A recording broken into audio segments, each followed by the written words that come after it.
মোহাম্মদ ইউনূস, আপনাকে আমাদের অনুষ্ঠানে স্বাগত জানাই। আমরা আপনাকে ধন্যবাদ জানাই আমাদেরকে সময় দেওয়ার জন্য। আমাদের সাথে আরো রয়েছেন বেগম খালেদা জিয়া, আপনাকে আমাদের অনুষ্ঠানে স্বাগত জানাই। আপনি আমাদের সময় দিয়েছেন, সেজন্য আমাদের কৃতজ্ঞতা জানাবেন। আমরা আসলে অনেকগুলি প্রশ্ন আপনাদের দুজনকেই করতে হবে, সেজন্য আমরা একটু আপনার থেকে একটু টু দা পয়েন্ট এবং যদি কুইক একটু বলেন তাহলে আমাদের জন্য একটু সুবিধা হয়।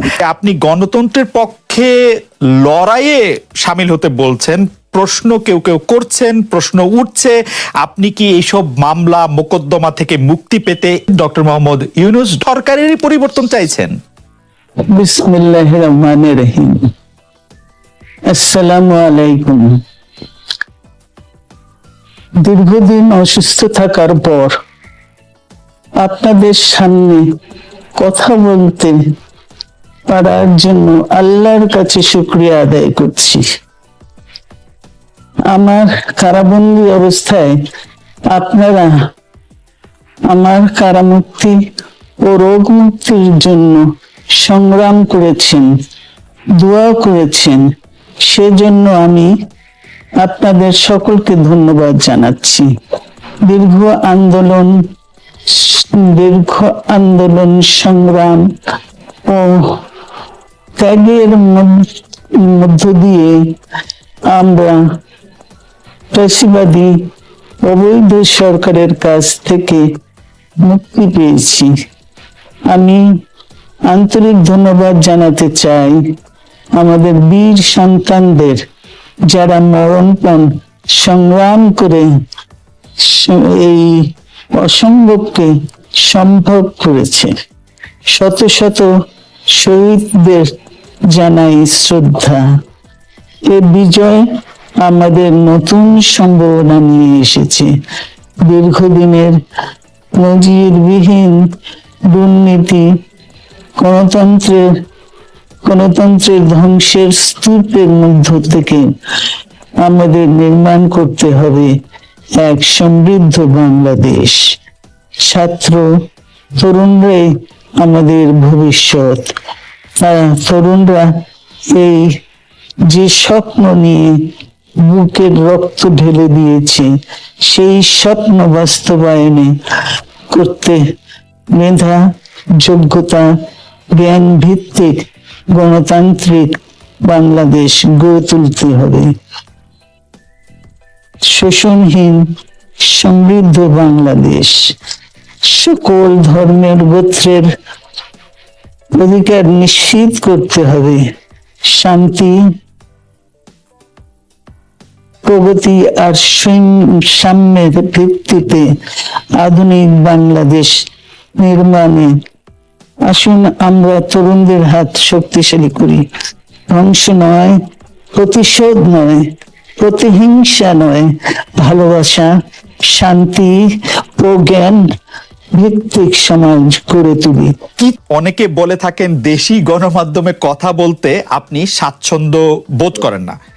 এর কারণ হিসেবে কেউ কেউ বলেন আপনি প্রশ্নের মুখোমুখি হতে হয়তো পছন্দ করেন না।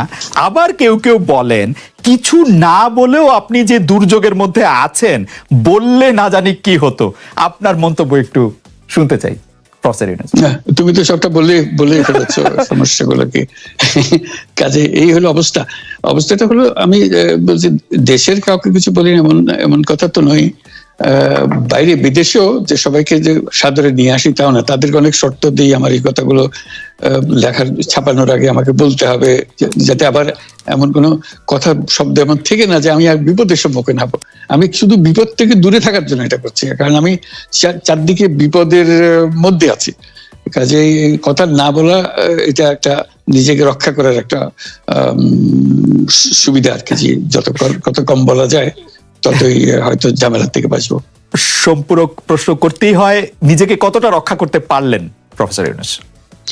পারলাম না তো, এত তো খালি বাড়ছে। এখন তো বড় কঠিন অবস্থার মধ্যে পড়ে গেছি। কিছুদিন আগে হয়তো খবর পেয়েছে, এই মাসের মধ্যেই যে 12 তারিখে যে ঘটনা ঘটলো, যে আমাদের অফিসের মধ্যে ঢুকে গেল লোকজন, ঢুকে বললো যে এটা আমরা এখন দখল করলাম, এখান থেকে আমরা চালাবো। এটা কি ধরনের আবদারিকতা!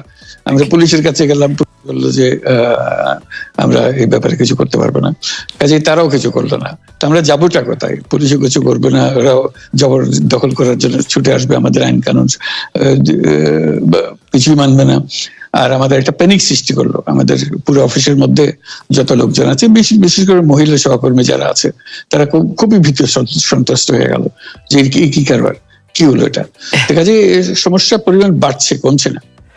সমস্যা পরিমাণ বাড়ছে, কমছে না। আমি একটু পিছনে আদালতে আপনার বিরুদ্ধে রায় ঘোষণার পরে আপনি একটা প্রতিক্রিয়া দিয়েছিলেন। সেই প্রতিক্রিয়া আপনি বলেছিলেন যে বাংলাদেশের একটি কথায় আপনি এরকম বলেছেন যে বাংলাদেশের প্রতিটি নাগরিককে অন্যায়ের বিরুদ্ধে এবং গণতন্ত্র এবং মানবাধিকারের পক্ষে এক কণ্ঠে কথা বলার আহ্বান জানায়। অনেকে এইটাকে দেখছেন হচ্ছে এরকম করে যে আপনি গণতন্ত্রের পক্ষে লড়াইয়ে সামিল হতে বলছেন। প্রশ্ন কেউ কেউ করছেন, প্রশ্ন উঠছে, আপনি কি এইসব মামলা মোকদ্দমা থেকে মুক্তি পেতে এই সরকারেরই পরিবর্তন চাইছেন? খালেদ, তুমি কি গণতন্ত্রের বিরুদ্ধে নাকি? হঠাৎ এটা নিয়ে তো গণতন্ত্রের কথা বললাম আমার জন্য তুমি তো বলে তুমি বলছো যে আমিও তো আছি, কাজে আমাকে পৃথকভাবে বলতে হচ্ছে কেন? আমরা সেটাই বলতেছি, কাজে আমরা কেউ গণতন্ত্রের বিপক্ষে না, সবাইকে স্মরণ করিয়ে দেওয়া যে আমরা সবাই গণতন্ত্রের পক্ষে, মানবাধিকারের পক্ষে, আমরা ন্যায় নীতির পক্ষে, রুল অফ লর পক্ষে। এইগুলো না থাকলে জাতি হিসেবে আমরা টিকে থাকবো না। তো কাজে যখনই মনে হচ্ছে যে এগুলো এখন ফরেন ওয়ার্ডস হয়ে গেছে, তাতে মনে হবে যে আমাদের সমাজ হিসেবে আমাদের দায়িত্ববোধ অনেক বেড়ে গেল। এগুলোকে প্রতিষ্ঠিত করা, সোচ্চার করা, মুখ ফুটে বলা, এটা সবাইকে বলতে হবে, মুখ ফুটে বলতে হবে। আমার বিরুদ্ধে অভিযোগ হলে আমি বলছি না বলে, আপনি বলছেন না কেন? একবার বলে এখন তোমার প্রশ্নের সম্মুখীন হয়ে গেলাম। অনেকে বলছেন না, আপনি তো শতবার শতমুখে গণতন্ত্রের কথাই বলবেন, আমাদের সবারই বলা উচিত। কিন্তু প্রশ্নটা এমন ভাবে তোলা হচ্ছে যে আপনি আসলে আপনার রায় ঘোষণার পর আপনি বলছেন গণতন্ত্রের কথা, মানবাধিকারের কথা। অনেকে বলছেন যে এই কথা কি আসলে যেহেতু ব্যাপারটা আপনার উপরে আসলো তখনই আপনি আসলে বললেন কিনা, নাকি আপনি আসলে বলতে চানো না, আপনি আগে যেরকম বলছেন? হতে পারে, মুখ যখন বন্ধ থাকে কোনো কথাই বলা হয় না। এখন যখন মুখ খোলার সুযোগ হয়েছে, সামনে ক্যামেরা নিয়ে দাঁড়িয়ে আছে, মাইক্রোফোন দিয়ে দাঁড়িয়ে আছে, কথা বলছি, কাজে মনের কথাটা বললাম আর কি, যেটা মনে ছিল বলা হচ্ছিল না সেটা বললাম। এটা আমার ধারণা এটা সবারই মনের কথা, সেটাকে প্রকাশ করা। তারাও চায় যে তারা বলুক, আমি বললে তাদেরও মনে সাহস আসে যে উনি বলছেন যখন আমরাও বলতে পারবো। প্রফেসর ইউনূস, আপনি যখন বলছেনই তখন আমি এই কথাটাকে একটু ইলাবোরেশন আপনার কাছ থেকে আশা করতে পারি যে আপনি যখন বলছেন যে গণতন্ত্র মানবাধিকারের পক্ষে এক কণ্ঠে কথা বলার আহ্বান আপনি জানাচ্ছেন, আপনার কাছে কি মনে হচ্ছে যে গণতন্ত্র মানবাধিকারের পক্ষে এখন বহু পক্ষ বহু কণ্ঠ, এটা আসলে এক কণ্ঠে কেউ বলতে পারছে না বা সাহস পাচ্ছে না বা বলছে না, এরকম আপনার মনে হচ্ছে কিনা? আমার মনে হচ্ছে তাই, কারণ বলতে পারছে না তো, মুখ খুলে সব গণতন্ত্রের কথা বলতে পারছে না। সেটা বলা, এক বাক্যে বলা, পরিষ্কার কণ্ঠে বলা, এটা আমাদের সবার দায়িত্ব, তো জাতীয় দায়িত্বটা, যে না হলে গণতন্ত্র বলে কিছু থাকবে না আমাদের জন্য, আদৌ গণতন্ত্র বলে কিছু থাকবে না। একটা প্রশ্ন করি যে বর্তমান সরকার, আরো স্পেসিফিক ভাবে বললে প্রধানমন্ত্রী শেখ হাসিনা স্পষ্টতই আপনাকে অপছন্দ করেন, অনেক কিছুর জন্য আপনাকে দায়ী করেন, পদ্মা সেতু এবং এই সেই। এর কারণ কি বলে আপনি মনে করেন? আপনাকে কি তিনি তার প্রতিদ্বন্দ্বী মনে করেন, নাকি সত্যি তার কাছে এমন কোনো তথ্য রয়েছে যে আপনার বিশাল কোনো রাজনৈতিক অভিলাষ রয়েছে? আপনি কি রাজনৈতিকভাবে তার প্রতিদ্বন্দ্বী হয়ে উঠছেন বলে তিনি আপনাকে অপছন্দ করছেন, না কি কারণে? আপনার কি মনে হয়? আমার মনে হয় উনি মনে করেন যে আমি দেশের সর্বোচ্চ ডাকু, সন্ত্রাসী, কিংবা আমি অপরাধী, আমি সেরা চোর, এই জাতীয় জিনিস মনে করেন। কাজে সেগুলো ব্যাখ্যা করেন উনি তার মুখে। উনি বলেন যে আমি সুদখোর, আমি ঘুষখোর, আমি সব এমন সব কটু শব্দ ব্যবহার করেন যাতে মনে হয় যে আমার সম্বন্ধে তার ধারণা খুবই খারাপ। কিন্তু এইটা তো এরকম ছিল না। আমরা দেখেছি যে 96 থেকে 2001 সাল পর্যন্ত নানাভাবে এই সরকারি বা আওয়ামী লীগ সরকারি আপনার সাথে, বা আপনি আওয়ামী লীগ সরকারের সাথে একসাথে কাজ করতে কোনো সমস্যা হয়নি। আপনি এইটার জায়গাটাকে একটু, ব্যাকগ্রাউন্ডটাকে আমাদের একটু বলা যাবে যে আপনার কাছে কি মনে হয় কেন এই শত্রুতার বা কেন এই অপছন্দের বিষয়টা একটু সৃষ্টি হলো বা তৈরি হলো?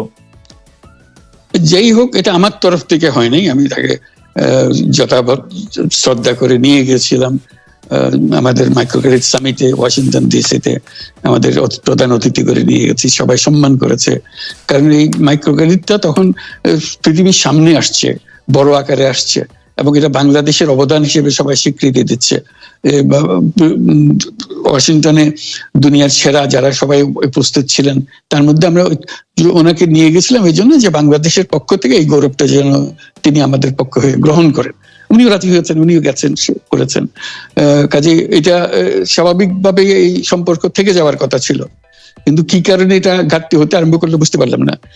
কিছুদিন পর থেকেই ওনার আচরণ এবং তার শব্দ পরিবর্তন হতে আরম্ভ করলো। এমন পরিবর্তন হলো, এখন আমাকে চোট বদমাইশ ছাড়া আর কোনো বিষয় উনি মনে করেন বলে মনে হয় না আমার কাছে। আসলে এটা নিয়ে কথা বলাটা একটু বিব্রতকরই, কিন্তু কেউ কেউ এটা বলে থাকেন যে বিশেষ করে যে 2007 সালে যে ওয়ান